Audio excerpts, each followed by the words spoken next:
जय हिंद, स्वागत आप सभी का लाइव टाइम्स पर।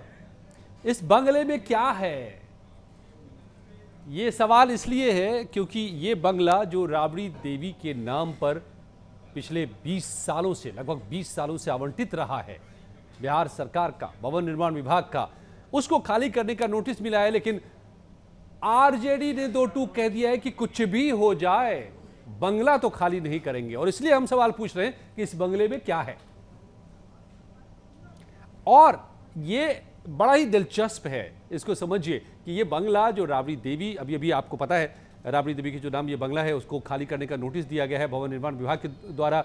और नई सरकार बनी है, अभी अभी चुनाव हुए हैं, सरकार की दलील है, भवन निर्माण विभाग की दलील है कि नए नए विधायक आए हैं, उनको नए सिरे से बंगला अलॉट किए जा रहे हैं। एक रूटीन प्रोसेस है ये, उसके तहत ये बंगला खाली करने को कहा गया है। लेकिन आरजेडी का कहना है कि ये तो बदले की भावना से कार्रवाई की जा रही है, ये बदले की कार्रवाई है। अब दिलचस्प पेच इसमें यह है कि आज अगर राबड़ी देवी के नाम से आवंटित इस बंगले को खाली करने को कहा जा रहा है तो उसकी वजह भी खुद तेजस्वी यादव है, जो आपको एक गेट पे खड़े दिखाई दे रहे हैं। कहीं ना कहीं तेजस्वी से यह मामला जुड़ जाता है, यह अपने आप में दिलचस्प पहेली है।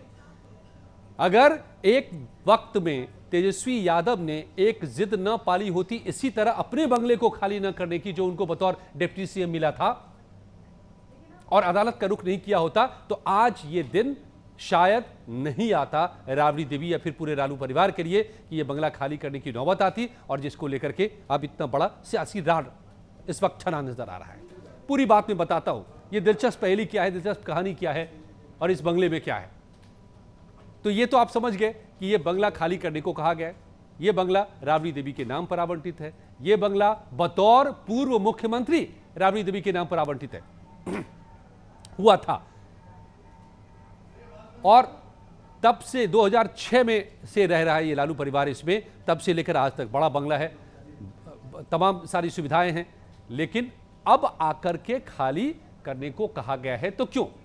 क्या ये बदले की भावना है या नियम है? और वो नियम के पीछे क्या तेजस्वी यादव है? अब ये समझिए, नियम के हिसाब से नियम क्या कहता है? नियम ये कहता है कि पूर्व मुख्यमंत्री को जो शानो शौकत दी जाती थी, जो बंगला बड़ा दिया जाता था, जो तमाम सुविधाएं दी जाती थी बतौर पूर्व मुख्यमंत्री के हैसियत से, वो अब बिहार में कानून खत्म कर दिया गया है।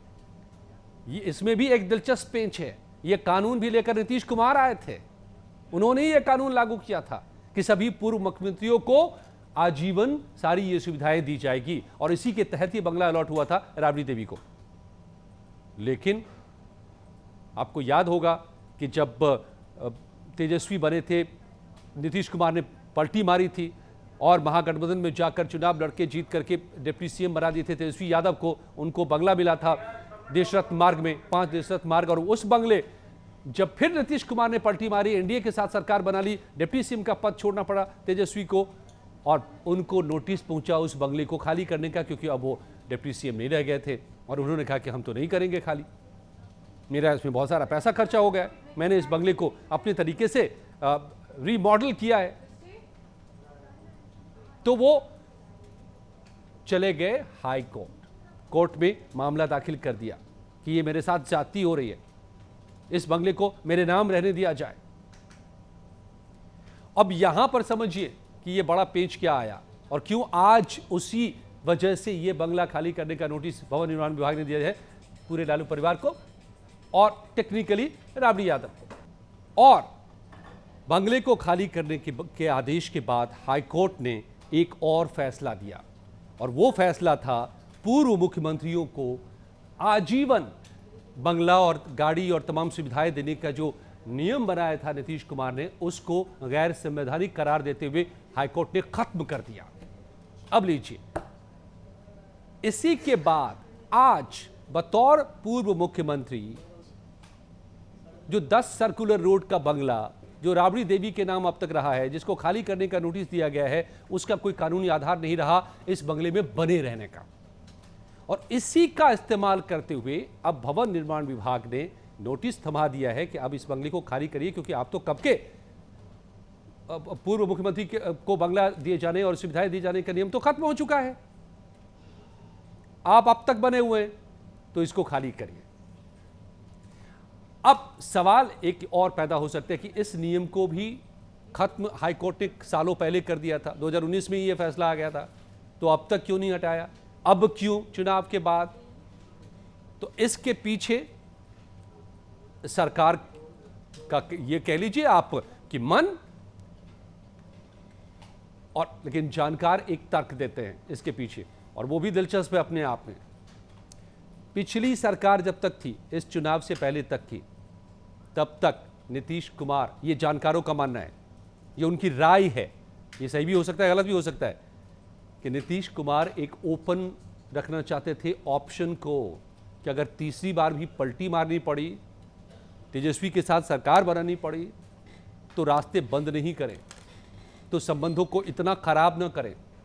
शायद इस वजह से तब तक खाली नहीं करवाया था। लेकिन अब जबकि आरजेडी की जबरदस्त हार हो गई है, बुरी तरह हार हुई है, 75-76 से घट करके 25 पर आ गई है आरजेडी, एनडीए को की सीटें और ज्यादा बढ़ गई हैं पिछले चुनाव के मुकाबले, और इन सब परिस्थितियों में अब इसका स्कोप नहीं के बराबर है। खुद नीतीश कुमार बार बार दोहरा चुके हैं कि अब इधर उधर नहीं करेंगे। तो क्या यह भी एक संकेत है कि अब जब उधर जाना नहीं तो फिर संबंध बनाए रखने का कोई मतलब नहीं है क्या? और इसीलिए अब ये नोटिस दिया गया है खाली करने का। ये तमाम बातें हो रही हैं, लेकिन सबसे अहम बात यह है जो जेडीयू कह रही है कि बंगले से मोह कैसा, जो अब आरजेडी के प्रदेश अध्यक्ष मंगनी लाल मंडल कह रहे हैं कि कुछ भी हो जाएगा, डेरा खाली नहीं करेंगे। बिहार में डेरा मतलब किराए का घर, या फिर जो घर आपको मिला हुआ हो सरकार से, अपना घर जो नहीं हो वो डेरा कहलाता है। तो डेरा खाली नहीं करेंगे, यानी हम नियम को नहीं मानेंगे। ये अपने आप में एक बड़ा पॉइंट है कि तेजस्वी ने भी यही कदम उठाया कि हम डेरा खाली नहीं करेंगे, हाईकोर्ट पहुंच गए, उल्टा पड़ गया। अब उसी समय जो हाईकोर्ट का वर्डिक्ट आया उसके आधार पर अब इस 10 सर्कुलर रोड को भी खाली करने को कहा गया, तो फिर आरजेडी कह रही है कि हम तो नहीं खाली करेंगे। क्यों? इसको क्या कहा जाए? क्यों आप खाली नहीं करेंगे? क्यों आप सरकारी बंगले पर बिना अधिकार के आप जमे रहना चाहते हैं हमेशा के लिए? ये नियमों को तोड़ने नहीं मानने की क्या ये वो जिद है? अभी अभी बहुत बड़ा मैंडेट आया है, पब्लिक ने दिया है और बहुत चीजें साफ की है। क्या इसको भी रीड कर पा रही है आरजेडी? ये भी एक बड़ा सवाल खड़ा होता है। तो आपको क्या लगता है कि क्या इस बंगले को में बने रहने की जिद आरजेडी की, लालू परिवार की, सही है या गलत है? या फिर इसको खाली कराए जाने का जो नोटिस अब दिया गया है वो भी सही है या गलत है? अपनी राय हमें ज़रूर बताइएगा। और ये बात सारी आपको बड़ी दिलचस्प लगी हो कि क्यों आज खाली करना पड़ रहा है तेजस्वी की एक पहले की जिद की वजह से फिर एक बार, तो इस वीडियो को लाइक और शेयर जरूर कीजिएगा। बहुत बहुत धन्यवाद।